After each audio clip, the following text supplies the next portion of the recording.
Welcome back to another episode of the Veteran Podcast. I'm your host, Drew Jones. This show is about people who have overcome incredible adversity and are now making a difference in the lives of others. Whether you've worn the uniform, supported someone who has, or simply need encouragement, our goal is that every episode leaves you with hope.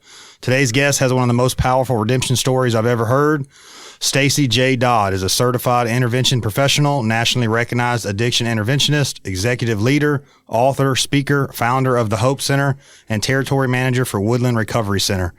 But before any of those titles, he battled addiction, he experienced homelessness, he lost everything. Today, he has dedicated his life to helping others find the same freedom that changed his life. Stacy, thank you for joining us. Oh, thank you for having me, buddy. Yes, sir. Well, let's go back all the way from the very beginning, before the man was the man that's sitting in front of me, before the nonprofits and the busy schedule, the busiest of the busiest schedules I've ever seen. Yeah. Where was Stacy at in life? So parents were divorced when I was 2, had great parents, lived up in Missouri. Dad was a car dealer, mom was a nurse. Dad was a great dad. I mean, I had the most loving parents ever, most hardworking, honorable parents you could ever have. Dad did drink a little, and sometimes he would go out and come home a little bit up, just kind of inebriated or whatever. Yeah, a little out of it. And anyway, my mom ended up, my mom ended up moving away took us and moved away when I was 2. And moved around a lot and ended up in a little town in South Arkansas and was hanging out on a farm, smoking and drinking at a young age, shooting guns, hunting and fishing and coon hunting and running trot lines and doing different things like that. And I was having a great childhood. And my mom moved quite a bit. And then by the 8th grade, they ended up sending me back to my dad's. He had gotten remarried and had more like of a home and a solid more life. Structure. Yeah. And so they sent me there. They sent me back, and he came in my room. He said, "You're never going back to Tulsa. You're going to stay here with me." And I didn't ask to go there. I got sent there. Step family really didn't like me being there a whole lot, I found out. But I had a good life. I was never mistreated, by my family. My mom beat me to the belt and a switch, of course. Yeah, of course. Ever since I was 5, I've always known when I'm doing wrong. There's never been a time in my life where I didn't know I was doing wrong. That may be the problem nowadays. No one's getting beat on the butt no more. Maybe, yeah, for sure. But my mom wasn't shy when it came to that. And they taught me right from wrong. I just ended up, getting on different kinds of drugs, cocaine, meth, started out with cigarettes and alcohol as a young boy. And by 33, I'm a homeless addict, in Joplin, Missouri, the same town that I, had a great life, high school life, had my first car, my first job. I knew everybody, we'd go float and go to concerts. I just had a great teenage life.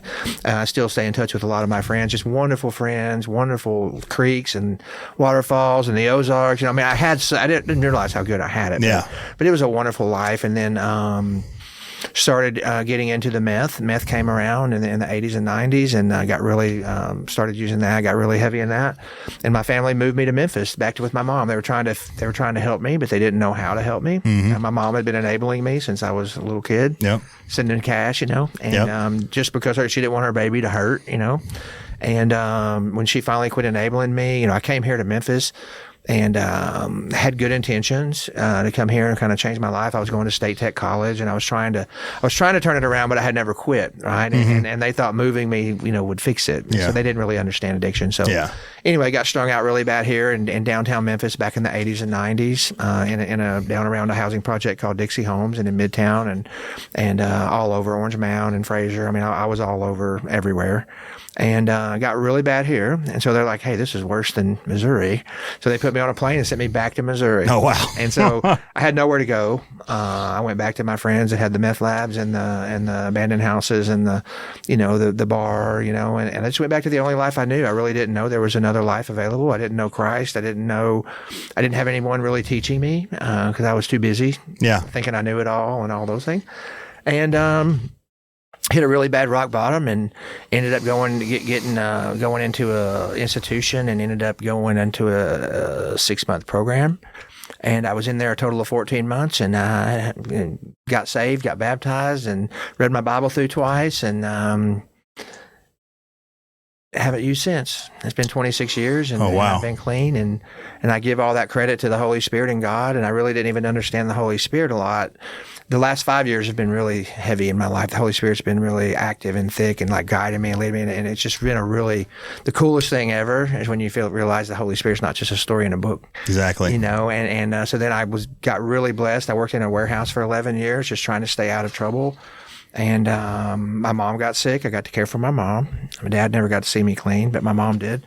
And she lived with us. My wife and I took care of my parents for about 11 years.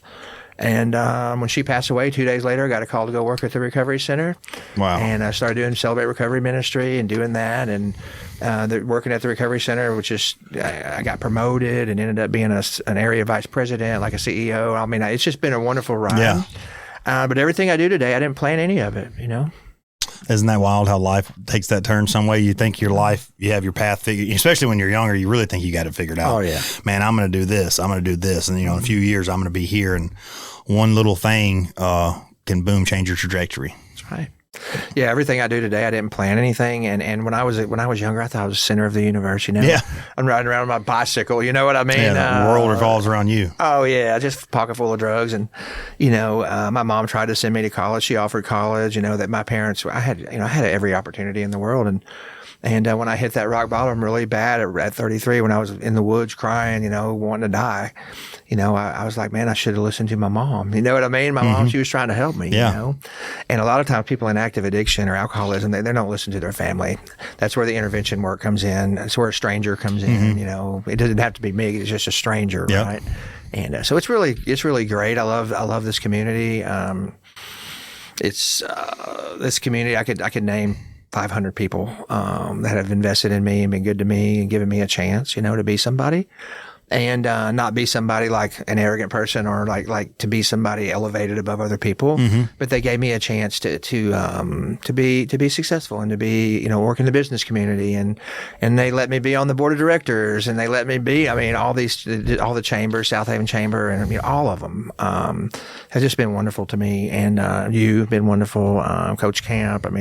Eric Williams. I can name them. I can just keep going and going and going, but everybody. have been just giving me a chance, and not disqualified me for my past, and things like that. So. That's what a lot of people, I think, especially while they're in it, even though they're in it and they're stuck in it, they don't see a way out. They feel so just outed. They're on their own. They're so ashamed of what's going on. So they're scared to reach out for help. Like like you said, they may even know somebody that would be a really great source to help them, but they're too ashamed to reach out. Or like you said, then the whole, God steps in and they get clean now that, they have the shame of what their past used to be. And that's what I see a lot of times, even just in my law enforcement career.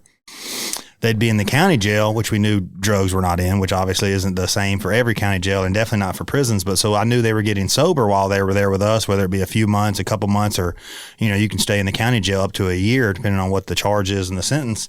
So I know they're clean then. And I used to tell them, man, the hardest part when you get out of here is, number one, you can't go back to the same people you used to be with. There's no way. And then number two, I said, you can't let your past dictate your whole future. You can't be like, well, man, it's going to be hard for me to get a job because these people around, I live in this town, people know me. They knew I was bad on drugs. They knew I got locked up. I said, and I tried to tell them, I said, well, at first it may be a little bit hard and you're going to have to kind of just take what you can get, but you got to run with that and prove to people that you're not who you used to be. That's right.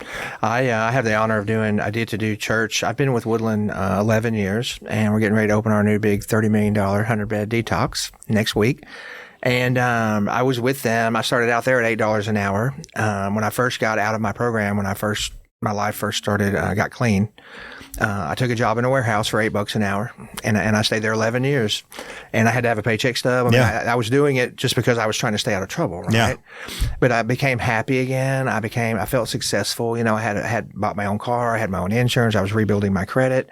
And then I took care of my mom. So God was doing a lot of things in my life through Celebrate Recovery, different Colonial Hills Church, and a lot of things that were, God was opening these doors, kind of revealing to me like that He was interested in me, right? Yeah. And I was getting all the hints, but I still had to go to work every day. I still had to pay my bills, and so even in my first book, I wrote, I talk about walking down the street and being ashamed, and in my hometown that I went to high school at. I didn't want my friends to see me. I didn't want my family to see me. I didn't want any of my old girlfriends to see me. I didn't care if they saw me. I just don't see my face. Yeah. Because I had the hooded sweatshirt on, and I do posting about that, and I wrote about it in my book. And so now I get to do church in the DeSoto County Jail twice a week. So I do it on Thursday nights and on Sunday mornings, and I've been doing that for over 12 years. And I get to do church at Woodland 3 times a week. So I go to the outpatient in Memphis, which is a new sober living we have on Sunday morning at 9. And then at 11, DeSoto County Jail. And then at 7 back at the big treatment center. So I get about, 100, 120 new people in recovery every week. And I teach them about free will. I teach them that they have to have a job.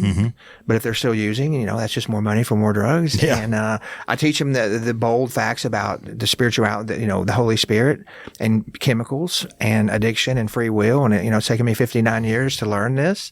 But I've been with about 29,000 people through Woodland. Oh, wow. In the past 11 years. And I've been clean 26 years. And I've been on this earth for 59 years. And so I tell them when I talk to you tonight, it applies to you. Yeah. No matter how good looking you are, how smart you are, how rich you are, whether you can make dope, sell yourself, whatever. It applies to you, and it applies to all chemicals. Alcohol is the most evil substance it takes me a lot longer to get an alcoholic in my program than it does a fentanyl addict or a meth addict.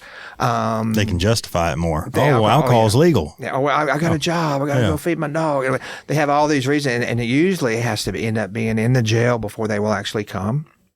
And sometimes it's too late at that point. Most of the time we can get them, work with the different organizations here and try to get them in to let them come to our program and then monitor them and send weekly updates. But, I personally believe that the chemicals are the problem. I personally believe that the people that I deal with in the treatment center and in the jail, they're good people. They love people deeply. They work hard. They have good intentions. They're smart. Many of them have had different traumatic experiences as kids and different things. But I believe, after all I've been through and all I know, that person is not the problem. That person on chemicals is the problem. And so when you get the chemicals out of their life, if you can, teach them about the Holy Spirit, teach them about God, but if you can just get the chemicals out, then their life just transforms. I mean, it's amazing how quickly things work out. Like pretty soon they got a job, they got their kids back, they got the new car, they're sending me text messages, look at my, and it's amazing. But the chemicals are what I believe annihilate their free will. Yeah. They become addicted. Right. Well, if me and you rely on it. We're okay right now. I still have depression and insecurity. I have my own issues, right? Yeah. But if we were to do drugs right now, we would have a different set of issues. It wouldn't make it any better. That's for sure. That's right. And so I do believe the chemicals are the problem. That's the problem. But like you said, it's just so readily available. I mean, every single store you stop at has alcohol. So everybody, and I've had a hard day's work. I'm worn out. I'm gonna stop by the store and pick me up a 12-pack or a 6-pack or go by the liquor store. But they're going to have to be in this world for the rest of their life, and that's what I teach them. Also, I said you're going to have to be in this world unless you're independently wealthy. You're going to have a job, right?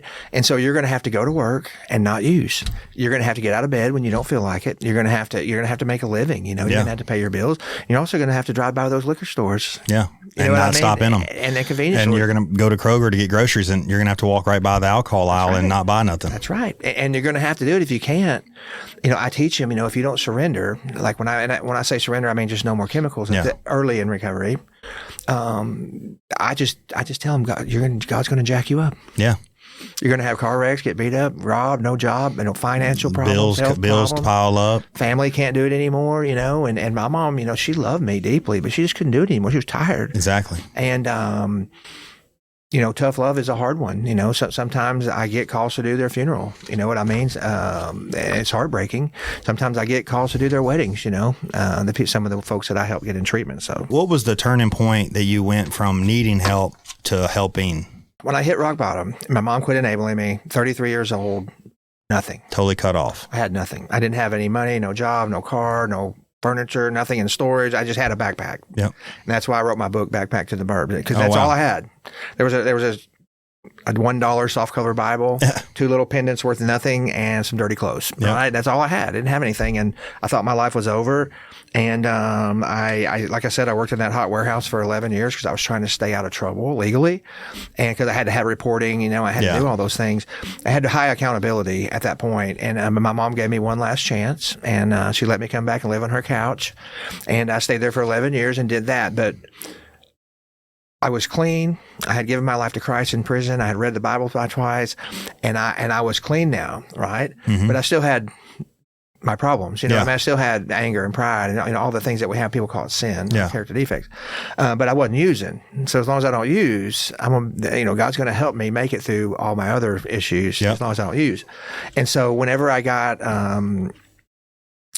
my mom got sick, she had given me that one last chance. And when my mom got sick, she got dementia and Parkinson's, and I came home one day from work, and I had been at that job 11 years. I would have never quit that job. I mean, I was making $40,000 a year. I'm a supervisor, and I got 4 weeks paid vacation. Yep. You thought you had it made. Had health insurance. Yeah. I mean, I thought I was king of the world, right? But I was responsible for the first time in my life, and I felt a sense of accomplishment, and I was proud of myself, And so we moved my mom in. My wife, my wonderful wife Stephanie, was gracious enough to let us move my parents into our house in South Haven, and I took care of my mom for 14 months. I changed her diaper and fed her, and my stepdad had given me a ride to work forever. So they were part of our everyday life.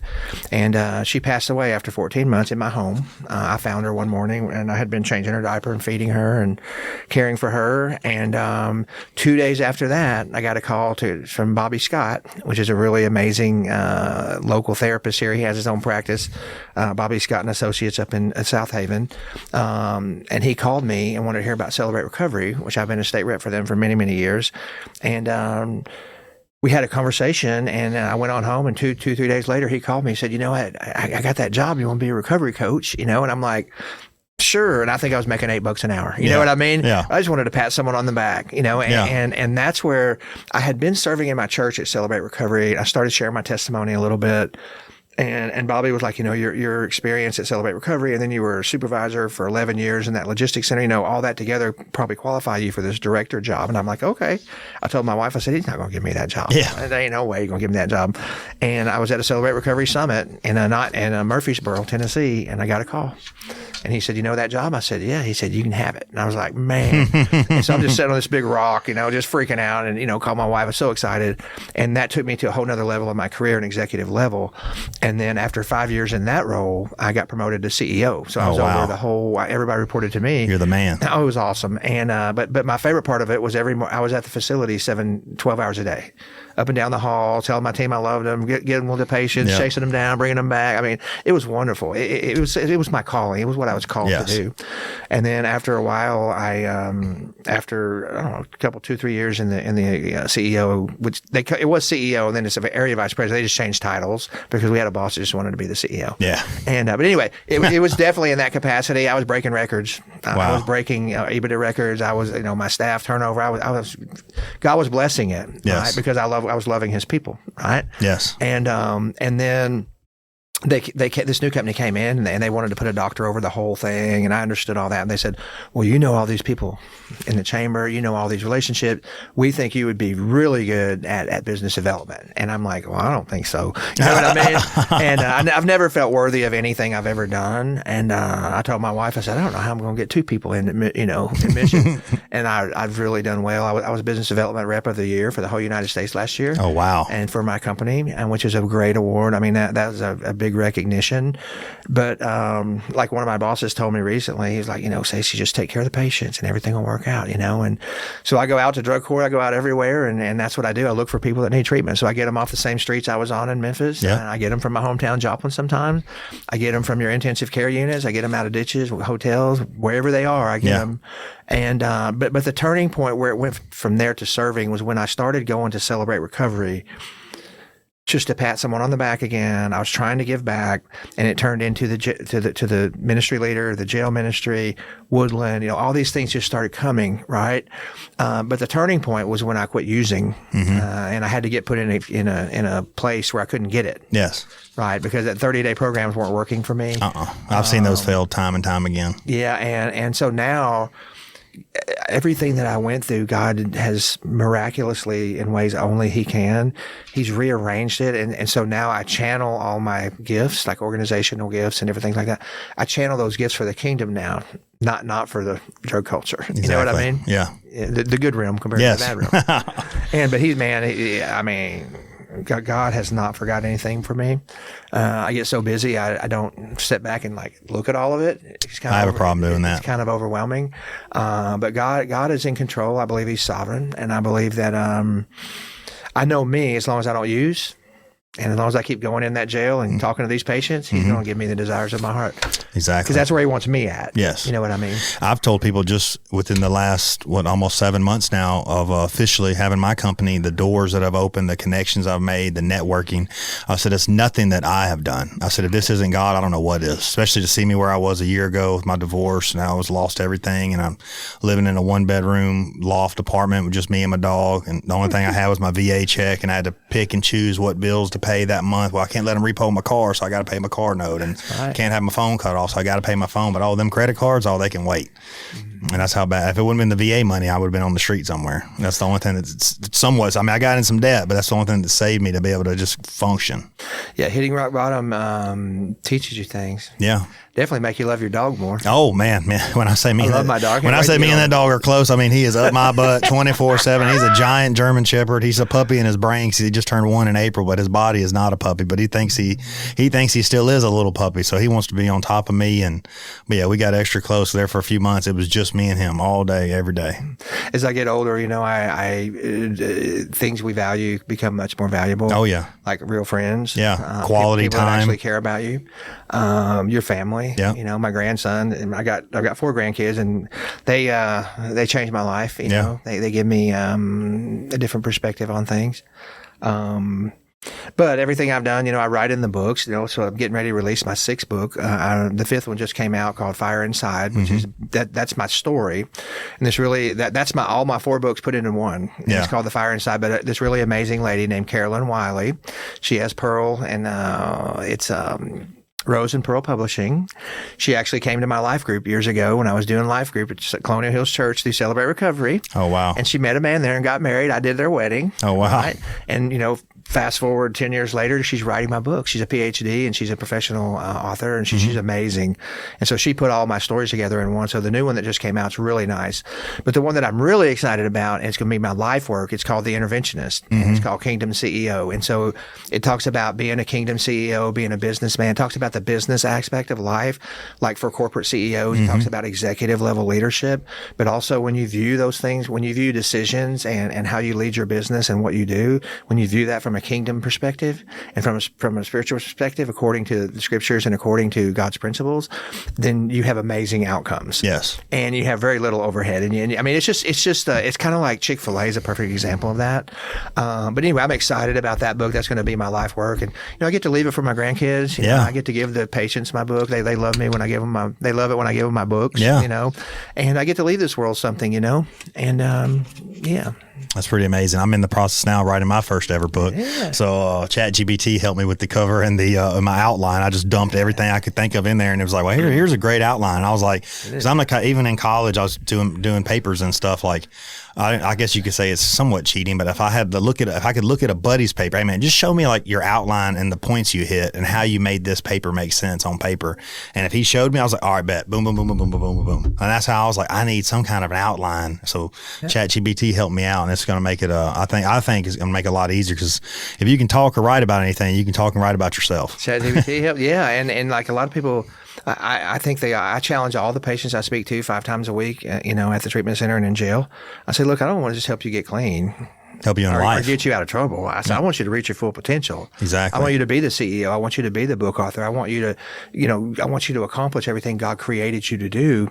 And I turn it back around on them. I'm like, He's called you and He's chosen you because you're smart, because you love people, because you have good intention, but also because you've been ashamed, you've been humiliated, you've been to rock bottom.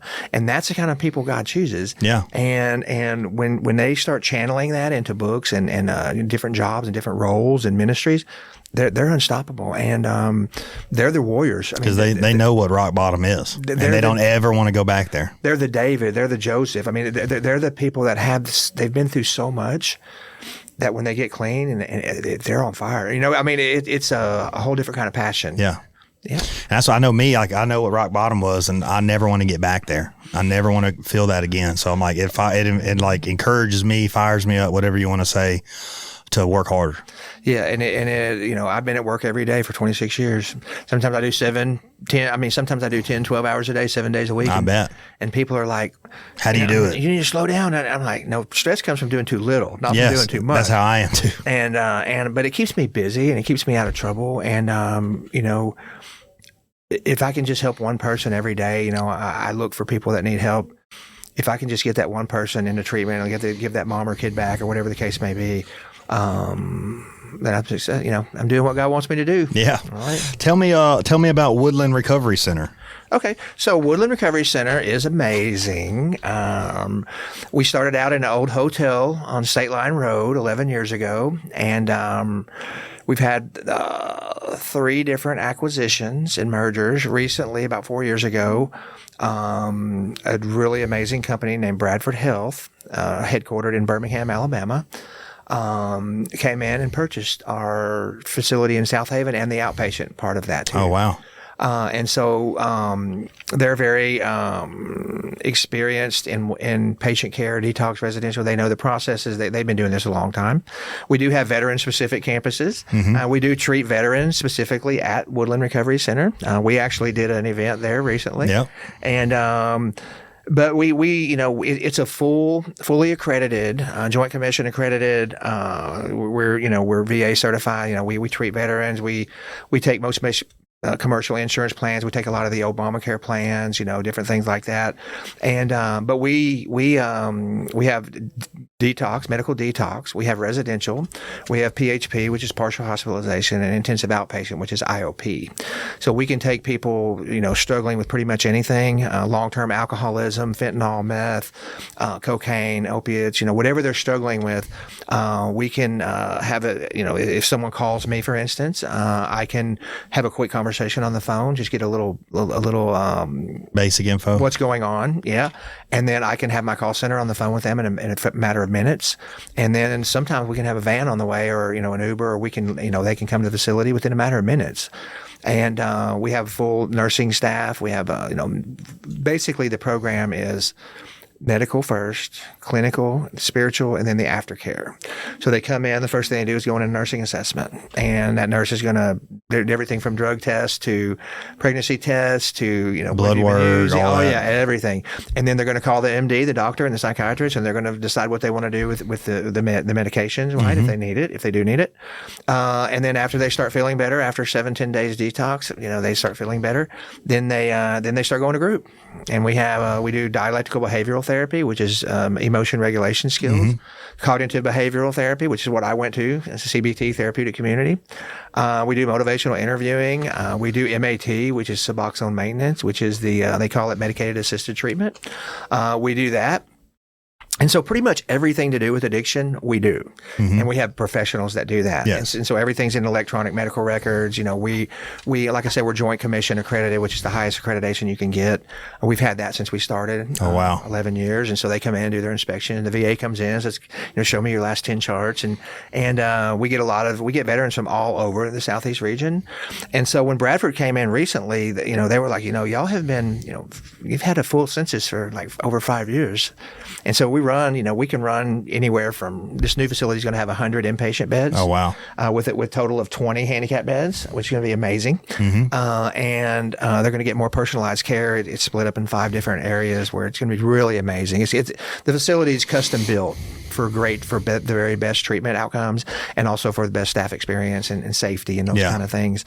And so anyway, we're moving in on Tuesday, July 28th. We've already had our ribbon cutting, and we just recently purchased a new facility over in Memphis. So we're living home. So we used to have homes, mm-hmm. and that was very hard to manage. We used to work with them. They weren't our home, but we worked with different companies, and we had them in separate homes. We had to transport and all kinds of stuff that was kind of logistics getting too much. And so they bought a really nice facility over behind St. Francis in Memphis, and it's a 3-story, really nice facility. They did a lot of remodeling. And so we have 130 beds over there, and they live there. And at that point, they have their phones and, their cars, and they're getting back. Kind of like a halfway house? Yeah, but they're still going to group every day. Mm-hmm. And so they come in, in really bad shape. They start feeling better. They start going to group. We do everything from DBT, dialectical behavioral therapy, to the expressive art, like Jim Cross and Sarah Cross come up and paint with them. We have different kinds. We got yoga now. We've got pickleball. We've got basketball. And so we have all of the recreational activities, but they're getting really top-level medical and clinical care. And then something that Bradford got more intense when Bradford came in, it's called the alumni program. So it's one of my favorite things, part of the programs.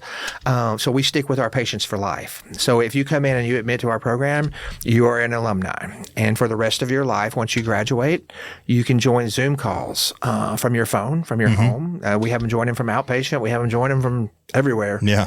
And they join in and we do meetings. I do a Christ-centered recovery meeting on Wednesday nights. And so I go to the facility. I bring my laptop. I go into what we call the atrium. It's a big area. And I plug it in, and our graduates from across the country pop in on the Zoom. And then our patients are in there, new patients with this detox, not doing too good and, all going through all kinds of things. And we have a big meeting, and I facilitate the meeting, and the alumni that have graduated that are on the screen are encouraging those patients that just got there, that are in detox, and they're saying, hey, don't quit. It's a great program. You know what I mean? I've been clean 4 years. I got my, and it's just. That helps. Hearing that from somebody that's literally been through the program they're in. It is so magical. And, I pull up on I do that on Wednesday nights, and I do church there Sunday, but I pull up, they're out waiting for me. They love me because they know I love them. And, but I never tell them it's okay when it's not. I never tell them, I tell them, Yeah. It's like, I love you, but I'm going to tell you when you're messing up. Right. You better get back in that building. Yeah. Right? Yeah. You know what I mean? You remember what it was like down in DeSoto County Jail, right? Yeah. Yeah. Right? Do you want to go back? Outside right now, too. Do you want to go back? Right. But it's magical. And so Woodland is a top-notch facility. How many millions was the new one?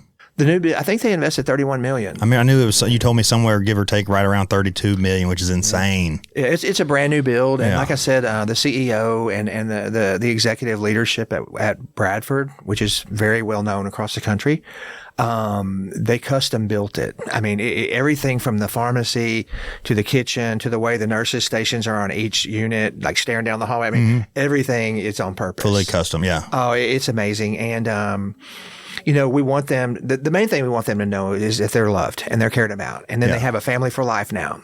But our therapists, all of our therapists are licensed master level therapists. All of our, we have case managers, counselors. I mean, we work with drug courts. I work with everybody, hundreds, pretty much everybody. Everybody from the mayors to the sheriffs to the, Sheriff Togo has his sheriffs come up and play us in volleyball, and I won't tell you how that turned out last time. But we have a great relationship. I want our patients to know that Sheriff Togo and his team are not the enemy. No, you know what I mean, and they're going to do anything they can to help you. And I learned something you said earlier, and I learned this firsthand. I was in obviously law enforcement for 12 years. In the later part of my career, I was in street narcotics, and we had a lot of, of course, weeds everywhere.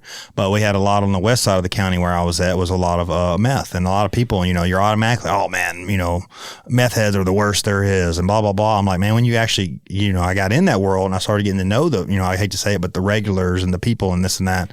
Like you said, they're really good people. They're not just bad. Something happened. I'm sure they didn't say, well, today I'm doing meth and I'm throwing everything else away. They just somehow, some way, whatever, started on it. And then next, how it is. I mean, they think, oh, I got a handle on it. I'm just doing it every now and then. Then all of a sudden it led to, next thing you know, they're doing it every day. The next thing you know, they done lost their job because they can't hold down a job. It's like they didn't take their first hit and be like, oh, that's it. My life's gone. It just happened. And even though they may be doing some stuff that's illegal and not right because of the drug, it doesn't mean that they're a bad person. It just means the drug, like you said, the chemical is bringing out something in them or forcing them to live a certain lifestyle. But that doesn't mean they're a bad person. That's right. I have had over almost 28,000 come through Woodland since I started there, which is we opened. And I don't think I've met one that was a bad person. Yeah. I have people that call me. Last year, I got my credentials as an interventionist through the Pennsylvania Certification Board. I had to get certified, kind of like going to college. Yeah. And it took me about 6 months to write the narratives and do all the things, job description. I had to do a lot of stuff to get my credentials. But as a credentialed interventionist, I'm trained to get them into treatment. So I'm trained to find out as much as I can before I speak to them, find out if they have any benefits before I speak to them, find out if they have anything stopping them to, kids or jobs or dogs or anything. And so when I go in and talk to them, I'm trained to get them in the car really quickly and get them to the facility. Before they change their mind. If they say, yes, we're going. Bye. Yeah, let's go. You're right. And because they change their mind, Yeah. they get high, they use again, they go to jail. I mean, all these, it happens quickly. Very quickly. Right? Especially around here because the cops are on it around here. Oh, yeah. There's so many. Well, the cops are on it in DeSoto County. I mean, I go in the jail too, so I kind of know what their census is. And I monitor their recently busted newspaper every morning, and I know a lot about what's going on in the county as far as addiction and, using. And probably way worse than anybody knows about. One of the ways I love to describe it is, I get calls from all kinds of people. So I might get 20 calls a day, right? Maybe one person's in a ditch. Maybe one person, the mom is devastated. Maybe they're going to Parchman. Maybe they're overdosing in the ICU. Whatever. I get all kinds of calls. Oh, I bet. And sometimes I get calls from really arrogant parents, and they don't understand addiction, and they start talking, and they're like, I need you to talk to my kid, and I'm like, well, what's going on, And they say, well, you just start that bad mouthing them, a loser, crack addict, thief, and I say, hang on, because I'm going to talk to them. Yeah. But I want to try to get them off their high horse a little bit, and because that's their own kid, and I'm like, your kid's no different than you. Your kid started taking chemicals, and they can't quit. If you start taking those same chemicals, you would be doing the same thing your kid's doing. And I know that's a fact. Some people think, well, not me. I would never. Right. And then it's like, I'm a pastor. I'm like, well, you're an alcoholic pastor. Yeah. Well, you know what I mean? You drink every night. I own my own business. You still need to come to treatment. You go drink every single night when you get off work. I tell people the things that don't fix addiction. A lot of people think, well, he has a good heart. He loves his family. Yeah, he's such a good man. He's got a job. Yeah. He's a good man. That doesn't fix it. No. None of that fixes it. Having money, none of it fixes it. Being beautiful, it may prolong things. Yeah. Like if someone had a lot of money, they can actually keep using until they die. Yeah. You know what I mean? Because they have ways of paying their way out of things and things like that. But the cool thing about it is whenever we get clean, and we give our lives to Christ. I'm a big Christ-centered recovery fan. The Holy Spirit takes in and does what we can't do. All right, now let's focus on the Woodland Recovery Center. Absolutely amazing, right here in DeSoto County, brand new 32 million facility.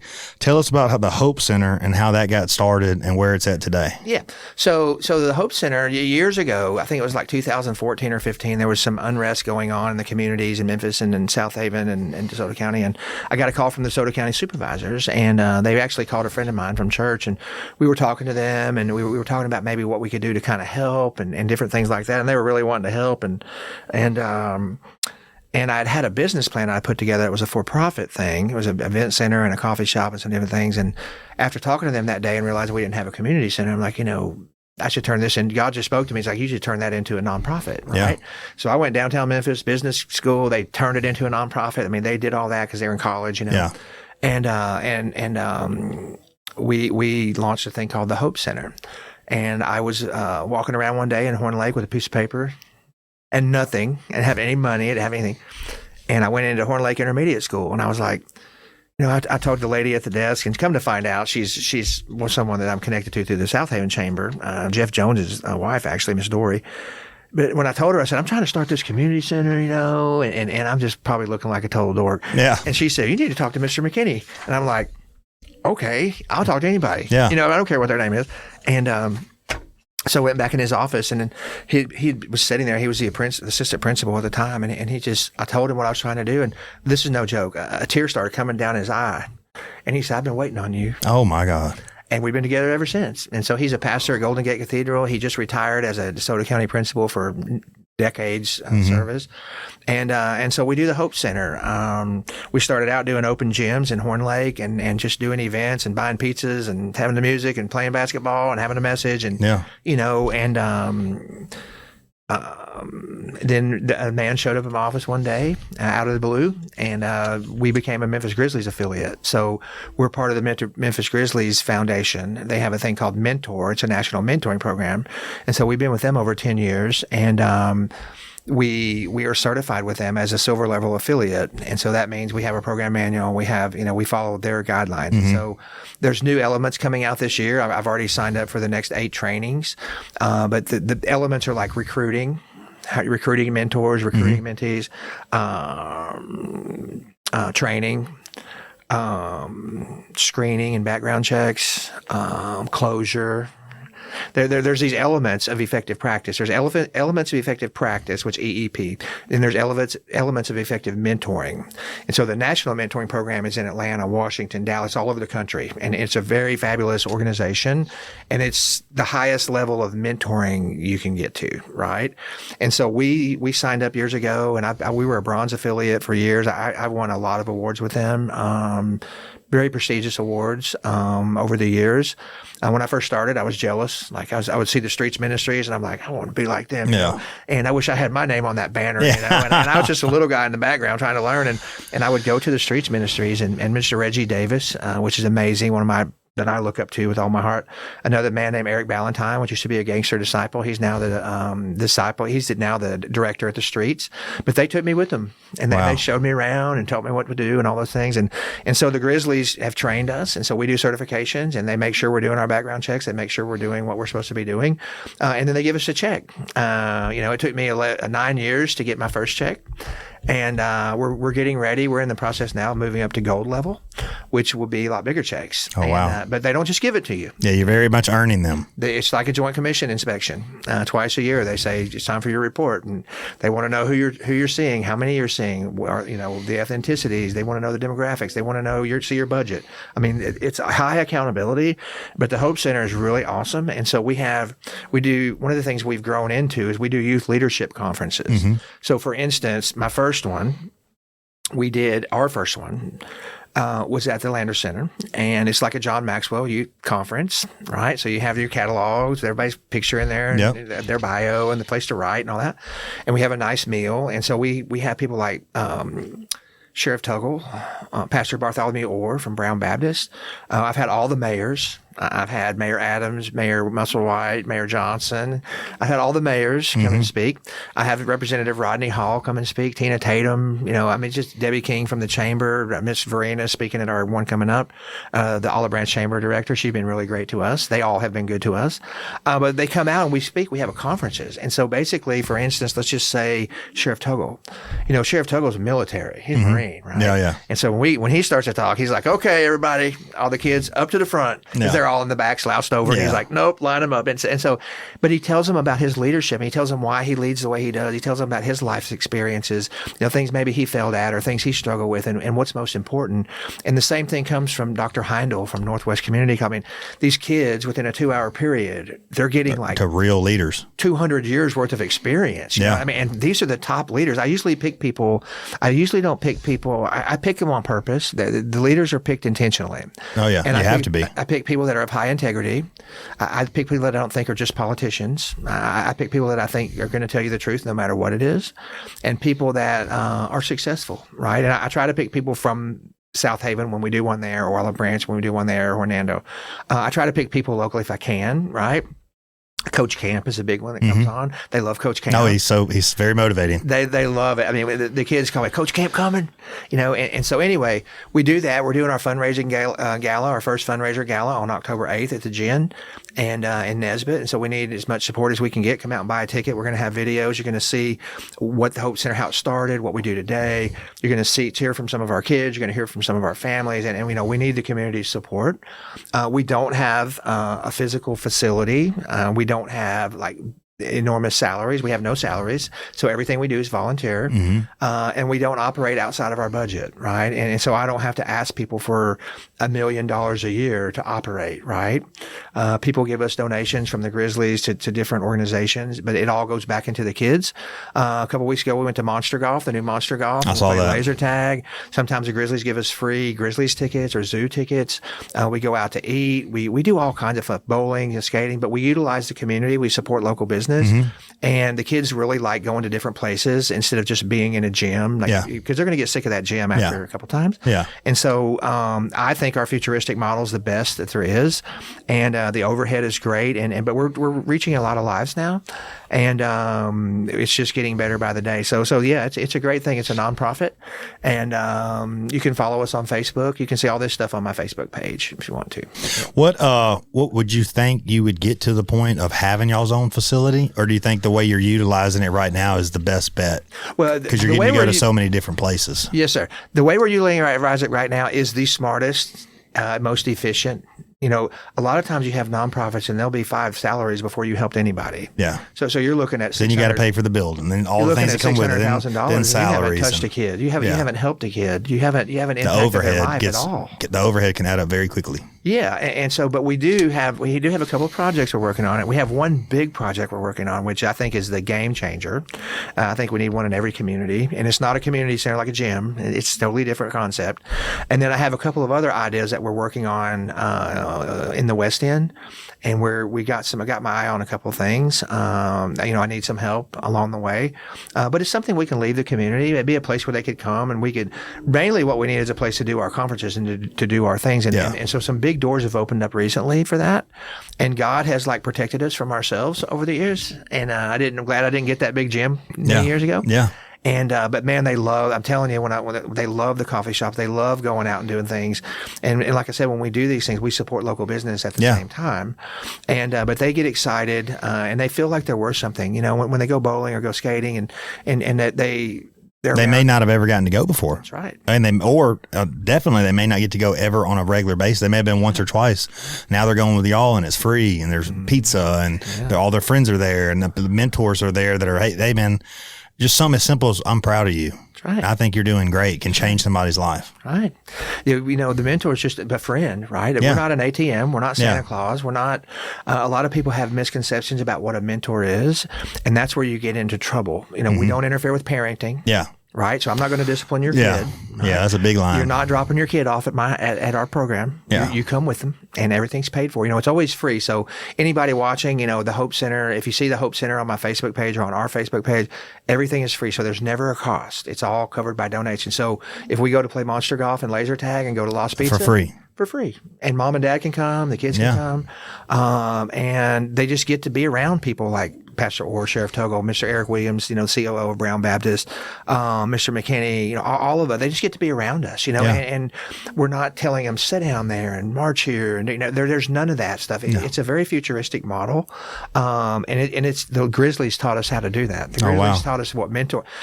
It's better to have 10 mentees that you're working with specifically one-on-one than it is to have 300 kids in a gym. Yeah. Well, yeah. Because the lifelong impact. Because you're going to change, same thing a lot of people, and even in school, the smaller the classroom setting, the more that teacher is going to be able to teach. Yeah, the lifelong impact.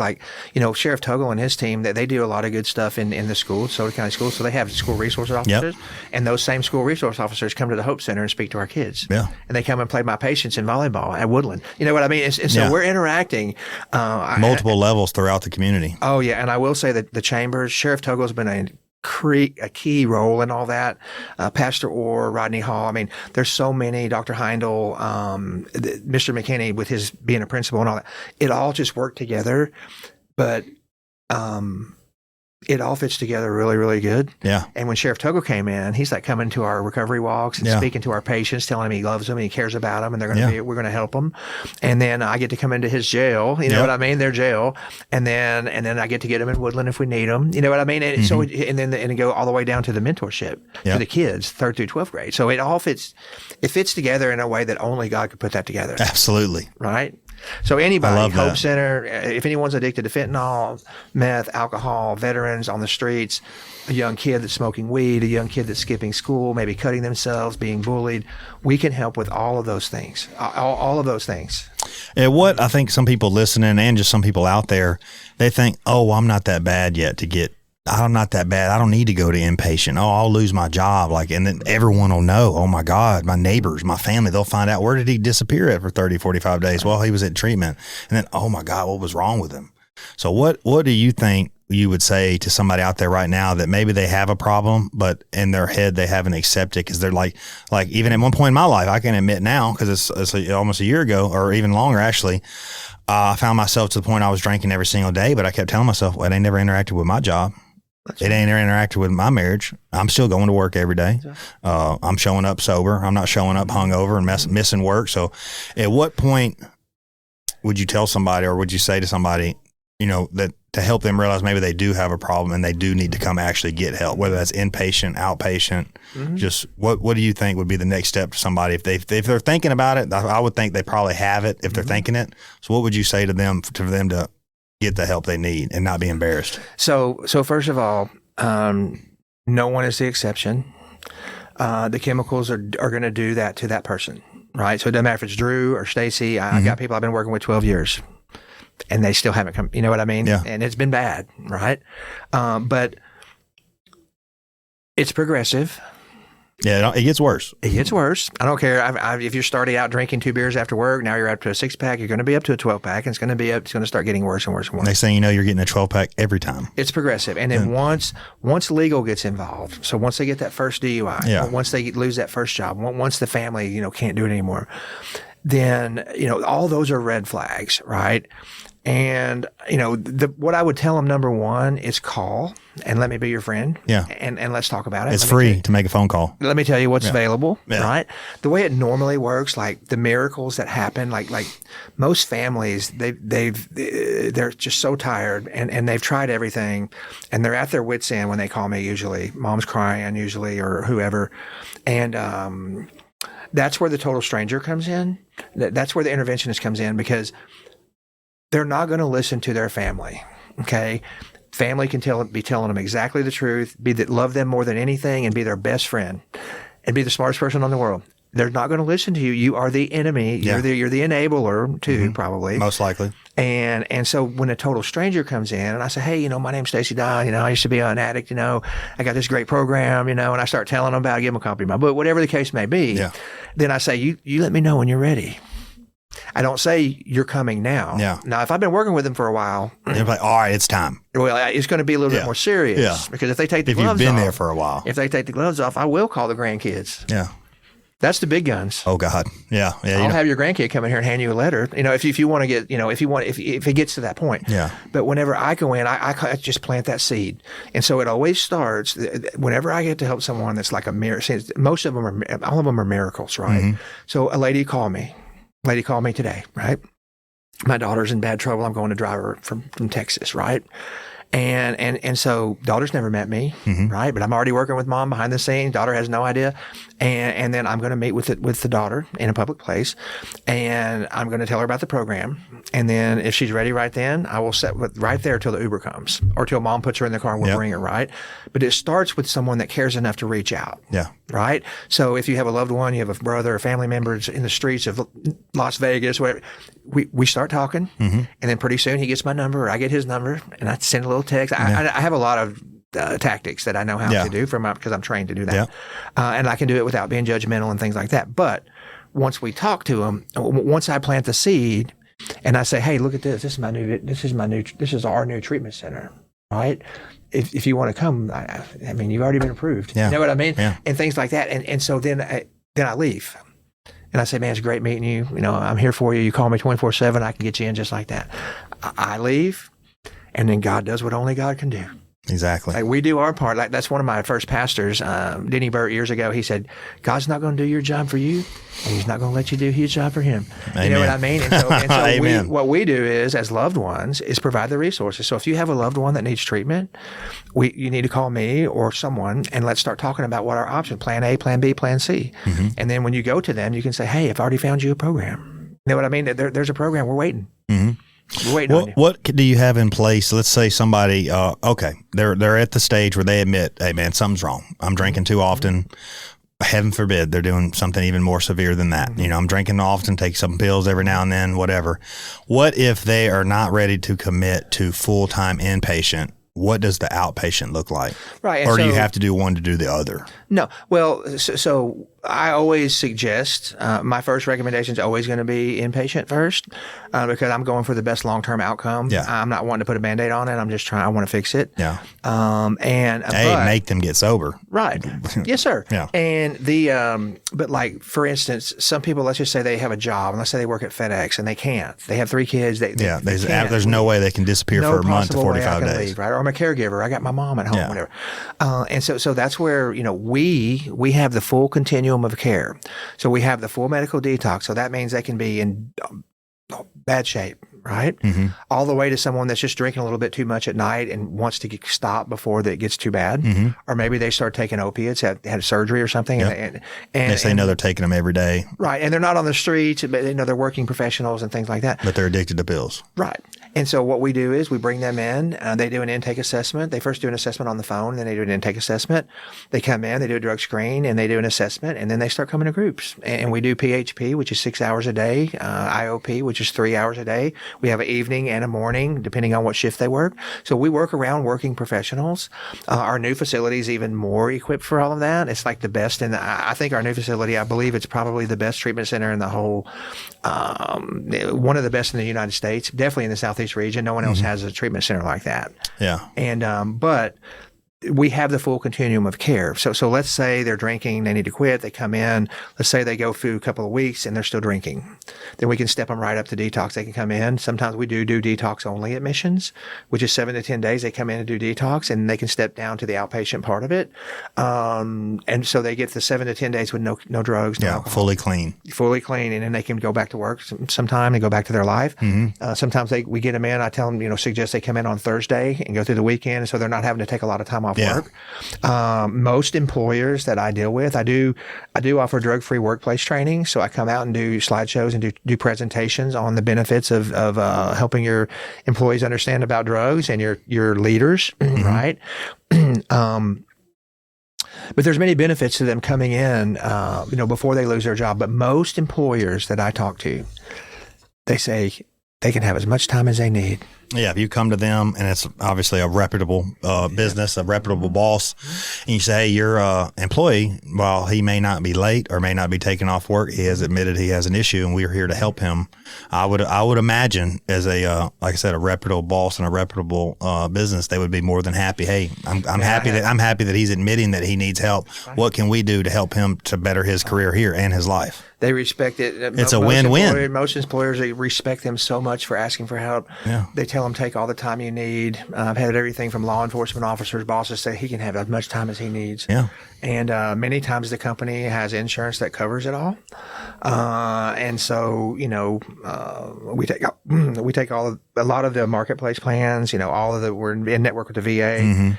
Veterans can usually come with us sometimes up to 8 months, inpatient, but not inpatient, but in our care and with housing and things like that. We do the EMDR therapy, the trauma therapy. We do the PTSD, EMDR, which helps with PTSD, right? But it all goes back to trauma-informed care and things like that. So, what would you say? Again, you just hit on veterans. What would you say? Like many veterans, I mean, they're not just veterans, of course. I hate to just use veterans, but obviously this is the Veteran podcast. Many veterans obviously struggle with PTSD, depression, addiction, alcohol abuse, self-medicating, simply just trying to find their purpose after military service. What would you say to them? Like I try to tell them, just because your service ended, your purpose doesn't end. So what would you say to them? So we love taking care of veterans. Over my 11 years with the organization, veterans are the most grateful. They thank me. I mean, every time you walk by them, they're thankful, they're grateful. They just want a newspaper and some Dominoes. And, they're very, humble for the most part. They're very thankful that you're caring for them. It means a lot to them. It does for all of our patients, but veterans are kind of, a unique group, right? But the PTSD that they've been through, whether it's in the war or whatever the case may be, we do offer the EMDR therapy, and we have specialized therapists and specialized programmings for veterans.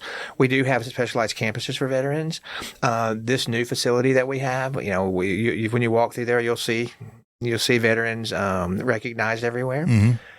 We get veterans from all over the Southeast region. So we're getting them from VAs from all over, all over down south, all over, everywhere. We're getting them. We have a specialized, a special representative. Her name's Teresa Darty King, and she's really good at getting the veterans in. It's a little bit more complicated, a little bit of red tape when you're trying to get a veteran in. I feel like they should be able to come straight to the program and work on it. They have to go to the VA and get a consult, and sometimes you lose them during that process. They may not have a phone, they may go use again, and it's very heartbreaking. But the veterans, I encourage them to reach out and hear about our program. The VA normally covers 45 days inpatient care right off the bat. And that's more than most.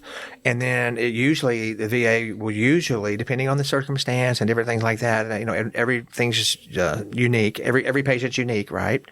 But sometimes we can keep them 6 months in our outpatient. So that means they could come to me on January and they would be with me still at July, and they're getting their meds. They're a whole new life. Meds, groups, church, AA, NA. We do church. You don't have to go to church at our facility, but it's an elective.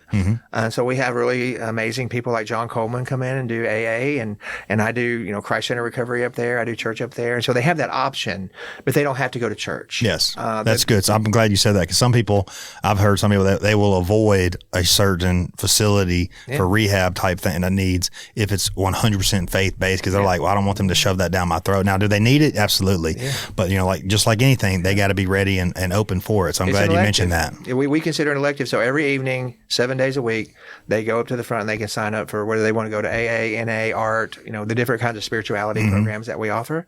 And but that's a total free choice. You're never going to hear at Woodland, you're never going to hear someone say you need to go to church or you should go to church. You may hear someone say, hey, church starts at 7. Yeah. But you're not going to hear it. We don't pressure them. It's not our job to convince them to believe like us. I firmly believe whatever helps you right now, I want you to have it. Exactly. Whether it's an AA book or a coloring book, whatever. Yeah. I want you to have it. And the rest will come up. The rest will come along the way. Well, before we get toward the end here, I wanted to take a step back just a little bit. I know you got the new book coming up. You said you had the really nice lady that you knew from years back. Now she's helping you kind of combined, and you got the big one coming up. Take me back to the very beginning, your first book, and then kind of how it got to where it's at now. So years ago, when I had been clean for a while, I was doing good. I was working. I got married, and I'm like, it's time for me to give back. Yeah. It's time. I want to do something, right? And I didn't feel worthy. I've never felt worthy of doing anything, right? I'm starting to later on in life, but I've never felt worthy of a new role. I've usually do really good at it, but I've never felt worthy in the beginning. I've always felt like I wasn't worthy for God to use me, and I've had to learn a lot, the hard way and on my own. But when I started I was going to Colonial Hills Church, and I wanted to start giving back. And I went to my pastor and I said, listen, I've got a bad past, but I want to do something. And his name's Pastor Jim May. He used to be a Hell's Angel. He's a really cool guy. Oh, wow. And he rides his Harley up on the stage. Wow. He's a great guy. But he said, I'll never forget, he pointed down to Nail Road. We were on 51. He pointed out, he said, you need to get down to Celebrate Recovery. They need all the help they can get. And I went down there on a Friday and I said, hey, I want to serve. And I said, but I work on Friday nights. I was in a warehouse still. And he said, we're not going to change a meeting. And I'm like, oh man. And I'm like, God, I was trying to help. You know what I mean? And it didn't happen. 1 week later, my boss called me in, slammed some papers on the desk, and he said, he's not going to do his job. You can have his job. You come to first shift starting tomorrow. Oh, wow. And so I was able to go to see him. So I started going to Celebrate Recovery, and I ended up, sharing my testimony and becoming an open share leader, just little roles and a little few people in a room. And I started sharing my testimony, and then my church asked me to share my testimony in front of 1,300 people. Oh, wow. And they wanted to do a story on the prodigal, and they thought I was the one, right? Oh, wow. And so I'm really nervous. Oh, yeah. And I didn't know. That was a lot of people. I didn't know what was going to happen. And I shared my testimony, and I told them I was homeless and all those things. And 2 weeks later, they made me a life groups director. They called me in. I thought they were going to get on to me. I thought they were going to take my keys, And they don't let you share too much. And then, right. And I said, didn't you hear that story? They're like, we heard, you're the one, And so Colonial Hills was really good to me in the beginning. And I became a ministry leader, and I became a state rep for them. I helped like 30 different CRs get going across the Mid-South here, all down 55, all down to Clarksdale. Wow. I helped churches all over, Longview Point, Getwell Church, South Point. I helped a lot of them get going as a CR state rep.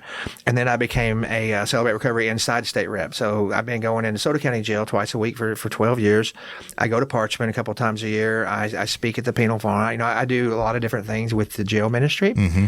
But when I shared my testimony, people would come up to me and say, you talking about your mom, that meant something to me.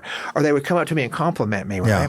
And so I'm like, I don't want to die without leaving my story, right? Because it could help. You never know who could help. That's right. And I never thought it was important, but the more that I thought about it, the more it was like, man, this is kind of, you have been through kind of some cool stuff. Because in my book, I write about running from the cops. I write about all coon hunting, and I talk about all kinds of things. But when I started writing the book, it just started coming more and more and more. And I'm like, this is pretty cool. And Miss Trish Toomey, she's our director, one of our directors at the Hope Center. She's been great to me. She helped me write my first few books. And she does all of our websites. She does all of our everything, social media. Her name's Trish Toomey. And I met her at, she has Messina Media, which is amazing. And I met her at Colonial Hills. And we were doing a fundraiser for a girl named Tricia that had leukemia. Oh, wow. And that's how it all started in that park over there by City Hall. Wow. 14 years ago. And, but then, so I'm writing my story, and it's called Backpack to the Burbs, and the cover, everything was just kind of really cool, but it's written from an addict's perspective. It's written for that person that's laying in that jail cell that's still in it. Yes. It's written for that mom that doesn't know what to do about enabling. It's written for that mom whose kids, and my book is written not for corporate executives. Okay. It's written for people that are in it. Mm-hmm. Right. And so then when I got promoted to CEO, I was going through a lot of stuff at my work, in the workplace. So in the work environment, mm-hmm. work culture, everything from gossip to racism to all that stuff, right? Yeah. And I learned how to navigate that all with a love first leadership style, right? I didn't plan it. It just ended up happening. And I was very successful. And so I had all these feelings. And so I wrote a book. I called it Outcast to Executive. And it talks about serving, talks about leading, talks about when you're facing those things, in today's culture, in the workplace. So I wrote about all of that and how to navigate that from a spiritual standpoint. And then the next book was a discovery thing, an archaeological thing I have up in Missouri.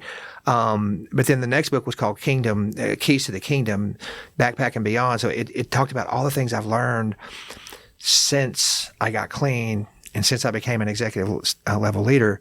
It talks about all the spiritual aspects of what I've learned about the kingdom and about God's kingdom and the scriptures and the Holy Spirit and how to navigate things and everything. And so I put all that together in what's called the Keys to the Kingdom, right? And so then when I started talking to Carolyn, I'm like, I really would like to have a professionally written book, like a really nicely written book that I can hand to a CEO or a corporate or on Amazon or whatever. And so she suggested a memoir. And so she took all 4 of my books and she put them in a memoir, and that's The Fire Inside. Wow. So then when I became an interventionist last year, 2 years ago, I didn't ever think I would do that. I started realizing that God was leading me directly to people. And he was leading me to that ICU. He was leading me to that lady on the elevator. He was leading me to the lady at McDonald's today. You know what I mean? I mean, he led me to a lady at a ribbon cutting today. Yeah. I handed her my card and she said, I went through your program. Oh, God. And I'm like, holy shit. Yeah. Now look at her today. She looks like a CEO. You know what I mean?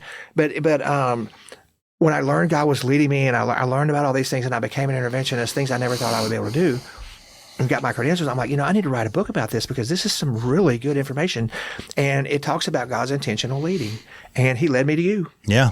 He led me to our friend Maria through Coach Camp. Yeah. You know what I mean? I mean, and it's so precise and it's so intentional when you're able to follow your heart every day and do what you need to do. And so that's when the last book that's we're almost done with. It's called The Interventionist. That's going to be my life work, and it really talks about more of executive level leadership from the CEO point of view, from the big executive corporations point of view. It talks about how to lead and how to get the best outcomes and how to simplify and all the nonsense about all the Zooms and all the companies waste so much money. I mean, it's amazing. And but anyway, and then at the end it goes. I'm not going to spoil the book, but it goes into the end about my role and about the association of interventionists and all that. But then the end, the last chapters are really cool because it talks about who's the ultimate interventionist. That's awesome. And I love the titles you have. I don't know how you came up with them. I don't think ChatGPT was around back then, but you did a really good job. Yeah. It's evolved, And God just, when we realize it's not about us, I do a lot of posting and it may appear that it's about me and it's not about me. He reached down and saved me when I was wanting to die in the woods and I didn't want to live anymore and I had lost it all. And so every day of every minute, I'm thankful. It's all because of him and what he can do through me. Yeah. It's definitely not about me. Exactly. I learned a while back is I'm the least most important person in my story. Yeah. All right. That's what, me and you've talked multiple times, and I've brought it up, and I say it to anybody that'll listen to me. I said, man, because a lot of people don't know how bad I was looking at life about a year ago, and I thought what's funny, I kept telling myself, man, I don't just think it can get any worse. It would get worse. And then I was like, man, all right, now this don't happen. All right, man, and I said it about 4 or 5 times like an idiot. And every single time it would get worse. And I was like, well, man, it really can't get any worse. Well, if this happened, it probably would. Then that happened. And then it happened. And then I was like, all right, God, like you're setting me down. You're showing me, you stripped everything from me. I have no job. I basically lost everybody that I thought was a friend at the time. That's right. And I was alone and I had to learn and get very comfortable with it successfully that I did, thank God, because some people can't. I got very comfortable with being alone and literally took time to actually learn myself to where now, if it uprupts my peace, I'm like, nope, no, man, I'm here. Right. But, something, may even be family. If they got something crazy going on, I'll try to help this and that. And then I'm just like, oh, no, man. Nope. I'm happy being alone. I live home alone. I got a house now with my dog. Yeah, my dog's at home. I'll be right back. Yeah. I'm like, oh, my dog, man. Look what time it is, man. I think it's about time for me to go let my dog out. Yeah. I'm like, I learned how to live by myself and a lot of times you can be by yourself, but you're not truly working on yourself. Yeah. And there was a very significant amount of time where I would literally every day I was like Groundhog Dad, wake up, go to work. Go to the gym, go home. Wake up, go to work, go to the gym, go home. All day, every day. I had the same schedule, same routine. I'm very, very routine type person. I guess the military drilled that in me. And I successfully did that part of my life, but I needed that to stop what I was doing and actually stop and look and see who I really am. And that's how I have been able to rebuild my life. But if you look at all that and where I'm at now, there ain't no question. It's not just me. It's not me doing any of that. That's right. It's the Lord. And I say another thing, and like you said, talking about social media, man, it's just if you just use the right way, it is unbelievable the things that can be done with God behind it and what you're putting out there. Like I said, you post, a couple times a day, every day, but you never know who's going to see that one post or that somebody sees it and then they man, my brother needs help. Or they see that post, man, my neighbor needs some help. That's right. And now they know a guy. Right. If they need to reach you, how can they reach you? Yeah, you can. I'm available 24/7. My cell phone is 901-484-8429. I'm also very easily accessible on Facebook. You can go to my Facebook page and send me a messenger message if you want. But most people, everybody reaches out to me on my cell phone. So I get calls all hours of the night on the weekends. I don't mind you calling me on a Sunday, or it doesn't matter if you need help, and it all runs together and I'm available, and I don't fix people. I don't do any of that stuff. I just kind of steer them towards the resources. I just happen to have a lot of resources and really great programs and people to steer them to, just because that's what I do, it's been a wonderful experience, I think, man, the Lord, you're truly doing what the Lord wants you to do. I think that's for sure. Even from the outside looking in, I'm like, man, Stacy's on the right path. The Lord is leading him. There's just certain things in life, the way doors open up and the way things happen. It's just, I guess you could, but there's no way you could really take credit for some of the stuff that happens if you're doing the right thing and you're doing what the Lord wants you to do. Yeah. A few years back, I had to step back and say, I always have to have my job because I have a family and, bills and life. And, but I had to step back about 2 years ago and I was like, what does God want Stacy Dodd to do? You know what I mean? What is my calling? What is he? Because I know I want to do this and, I have this big vision here and I have all these things I want to do, right? Yeah. But I had to step back and say, what does God want me to do? And so usually when I do that, I'm like, what do you want me to give up? God, you want me to give up Celebrate Recovery? You want me to give up what? And honestly, he's just like, back to work, boy. That's what he says. Lock back in. Right. But the conclusion that I came up to is he wants me doing church, leading the church service with 3 times a week at the treatment center with them that just got into recovery, and then the ones that are in the jail twice a week. That's what he wants me to do. That's where I need to be every week. And when I do that, and get up and go to work every day, he gives me the desires of my heart. He everything I want. He's blessed me beyond anything. I couldn't ask for anything else. But I know that none of that stuff really means a whole lot. Yeah. My family means a lot, but that houses and cars and doesn't mean it has no meaning at all. But that mom that thinks her kid's gone forever, that has meaning. Yeah. That mom that's in the treatment center crying because she just lost her kids, that has meaning.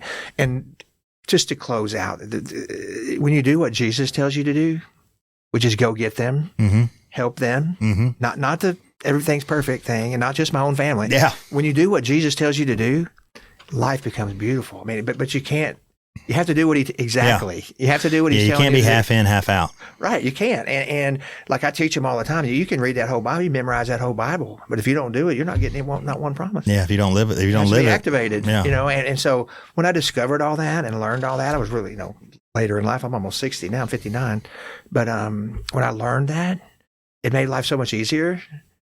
But it's really hard sometimes. Oh yeah. They cuss me out. They do all kinds of stuff. And then 5 minutes later they love me. Yeah. And but anyway, it's been a beautiful ride, and I give all the credit to God and the Holy Spirit and this wonderful community that's given me a chance. Well, I think, like you said, God put us together. He out of nowhere, led you to come to my ribbon cutting, and we've been connected ever since. And through that, I've reconnected a childhood best friend, Maria, who would what a small world. The way, like I said, the way the doors open up. And just wanted to make sure, is there anything else you want to say before we finish up? Just know that our team at Woodland, we're available 24/7. We do admissions all night long. We help. We assist with getting them there sometimes, depending on the situation. But we take them, and we help them. Nobody's too far gone. We have world-class medical care, world-class clinical care, spiritual, the alumni. I mean, it's no longer you just come to treatment. We stick with you for life. Mm-hmm. Through that alumni, the Zooms and everything, and the network. And just don't think anyone's too far gone. If you don't know what to do, call. And it's free to call. Free to call. Plan B, Plan C. Yeah. And sometimes Plan C is better than Plan A. And but I do know what to do in those situations, and I do know how to speak to their loved ones, in a way that my rock bottom experience helps me speak to them. Mm-hmm. And the way that I talk to them, they trust me, and they'll come on in. We got to get them in. We got to get them. Got to get them in. Got to get them in the building. That's like I always say. That I tell anybody that wanted to work out, the hardest part about the gym is just going to the gym. Right. That's the hardest part. You need to help me with that. Yeah, I gained a little bit of weight myself back there. I need to get back in now that I say that. But folks, if today's conversation encouraged you, challenged you, or reminded you that there's still hope, please subscribe, leave us a review, share the episode with someone that may needs to hear it. If you or someone you love is struggling with addiction, don't wait. Reach out for help. Recovery is possible, and there are people like Stacy Dodd right here that are willing to walk beside you every step of the way. Until next time, this has been Drew Jones. This is the Veterans Veteran Podcast.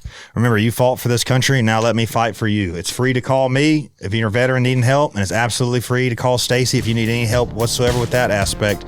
Again, a phone call is free. Never hesitate to call either one of us if you need anything, and thanks for listening.